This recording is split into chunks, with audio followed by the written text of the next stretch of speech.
देश में विपक्ष लोकसभा चुनाव से पहले केंद्र की सत्ता में बैठी मोदी सरकार को हटाने के लिए एकजुट होकर चुनावी जंग जीतने की तैयारी में लगा है।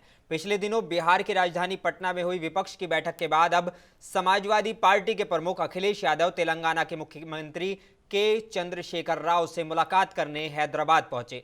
बीआरएस नेताओं ने एयरपोर्ट पर समाजवादी पार्टी के मुखिया अखिलेश यादव का स्वागत किया। तेलंगाना के मुख्यमंत्री केसीआर से मुलाकात को लेकर अखिलेश यादव ने मीडिया से बातचीत करते हुए कहा कि अभी तो ये सिर्फ मुलाकात है, इसके बाद ही कुछ बता पाऊंगा, लेकिन हम सभी का एक लक्ष्य है कि देश से भाजपा जाए। हम सभी लोग मिलकर भाजपा को हटाना चाहते हैं।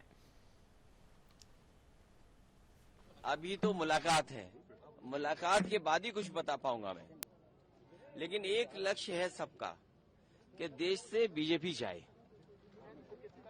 लक्ष्य एक है, जैसे सत्य नहीं बदल सकता है और लक्ष्य भी नहीं बदल सकता कि हम सब लोग मिलकर के बीजेपी को हटाना चाहते हैं। कोई बात अभी कहने के लिए नहीं है, अभी कोई बात इस तरह की नहीं है, लेकिन जब आप दिल्ली की सरकार में बीजेपी को हटाना चाहते हैं तो उसके लिए रास्ता तो निकालना ही पड़ेगा।